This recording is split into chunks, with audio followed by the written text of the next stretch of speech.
The Fundamentalist, Mormon, Part 4 Kingdom of God. The Old Testament Kingdom of God was a political power that governed the house of Israel. This concept was restored to Joseph Smith with the Gospel and established in 1843, separate from the organization of the Church in 1830. George Q. Cannon said, 20. We are asked, is the Church of God and the Kingdom of God the same organization? And we are informed that some of the brethren hold that they are separate. This is the correct view to take. The Kingdom of God is a separate organization from the Church of God, DHC 7, 382, and B. H. Roberts said, it is proper for the reader to know that Joseph Smith, when speaking strictly, recognized a distinction between the Church of Jesus Christ and the Kingdom of God, and not only a distinction but a separation of one from the other. The Kingdom of God according to his teaching is to be a political institution that shall hold sway over all the earth, to which all other governments will be subordinate and by which they will be dominated. The Rise and Fall of Nauvoo, page 180.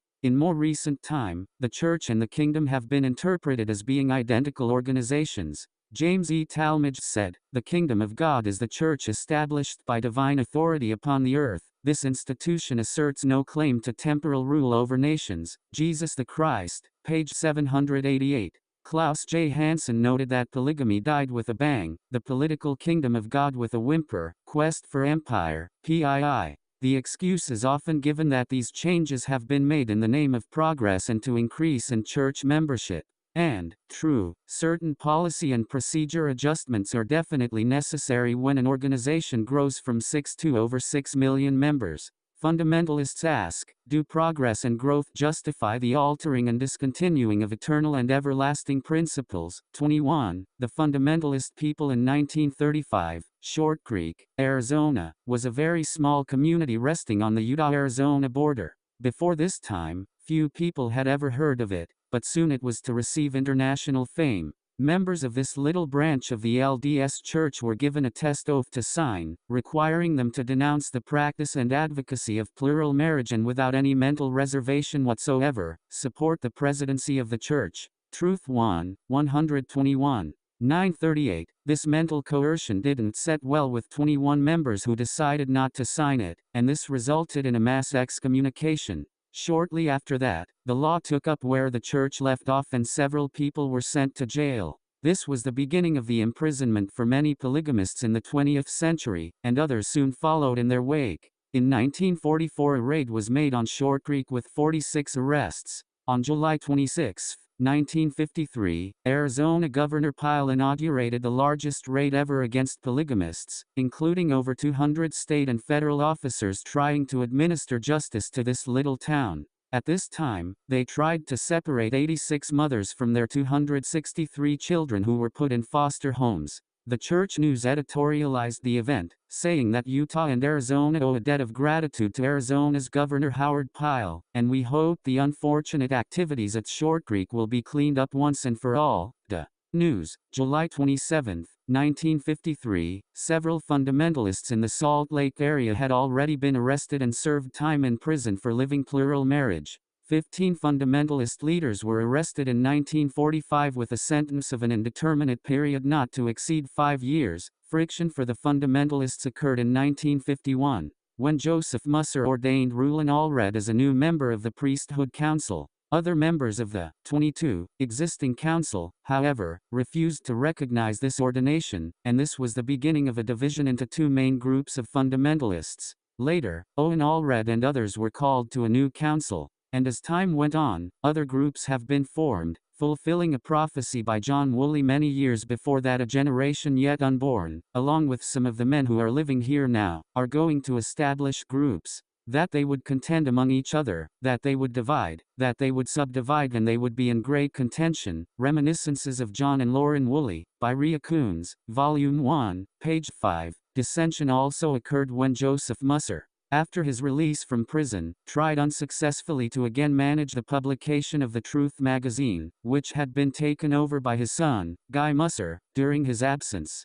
So the elder Musser started the publication of another monthly magazine called The Star of Truth and editorialized that his son refused to turn it, Truth, to me, and I couldn't think of enduring such a situation. Star of Truth, Volume 1, page 1. 4 years later, in 1954, Joseph Musser died, and so did the Star of Truth. The Truth magazine continued until 1956, when it, too, passed away. Louis Kelch, the last man ordained to the priesthood council under Loren Woolley, had the distinction of spending more time in crowbar colleges, as he termed it, than any other man in this dispensation. He gave 7 years of his life in prison for his 5 wives and 31 children. Louis later told a friend that he would rather rot in prison than sign a statement renouncing plural marriage. Probably the last man sent to prison for practicing plural marriage was Robert Foster, who spent several weeks behind Utah bars in 1974. He had been an LDS seminary teacher for many years, and had married a couple of his former students, 23. More recently, another interesting case made national news in November 1982. Royston Potter was fired from the Murray Police Department in Salt Lake County because he was accused of having 2 wives. He had been an outstanding officer, being awarded numerous commendations. Like the George Reynolds test case in 1879, Royston took it all the way to the Supreme Court, but they refused to hear the case, thus upholding the decision of the lower courts that polygamy is still considered to be against the Utah state law. In the official memorandum decision it states, the prohibition of polygamy is provided by its, Utah's, constitution and laws, continues to be its settled public policy, as does its commitment to monogamy as the cornerstone of its regulation of marriage. An offender for a word, Royston Potter, pp. B23, B24. Royston was never formally charged or sentenced for violation of Utah's law, but since then he has never been rehired as a police officer or in any other public office. Coping with plural marriage today by arresting the polygamists would require putting a fence around most of Utah. There are probably at least 30,000 people who consider themselves as fundamentalist Mormons, espousing at least the belief in the doctrine of plural marriage. There have been over 150 break-offs from the LDS Church, most of them being considered as fundamentalist in nature. Many fundamentalist Mormons join one of the many groups, others decide the groups are out of order as well as the Church, so they remain independent, while still others keep their membership in the LDS Church. But privately they support the fundamental doctrines. Generally speaking, the fundamentalist Mormons are peace-loving, honest, hard-working, and very strong in their beliefs of the fundamental principles and doctrines of the gospel as preached and practiced until the latter part of the 19th century. It is unfair to label them in the 24 same category as Dan and Ron Lafferty and Ervil Lebaron, just as it would be incorrect to label all Mormons in the same category as Arthur Gary Bishop, Gary Gilmore, and Mark Hoffman, who were members of the LDS Church. Conclusion. Next year will be the 100th anniversary of the Manifesto. Fundamentalists consider it to be the first compromising act for the temporal salvation of the Church, but a sacrifice in its spiritual salvation. They accept the 1886 revelation but doubt that the Manifesto was a revelation, whereas the Church has denounced the 1886 revelation but accepted the Manifesto as one. The fullness of the gospel has been restored a number of times, the reason being that man has repeatedly changed it.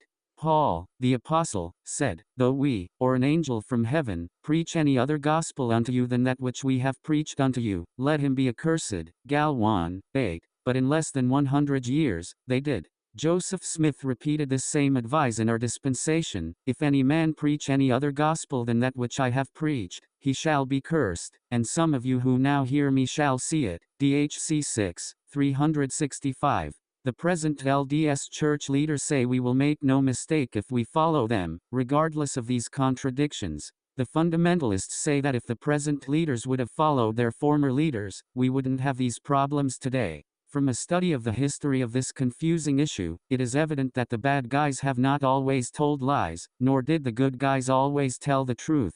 Aren't those who want an unchangeable gospel really fundamentalist Mormons, at least in their hearts? blogtalkradio.com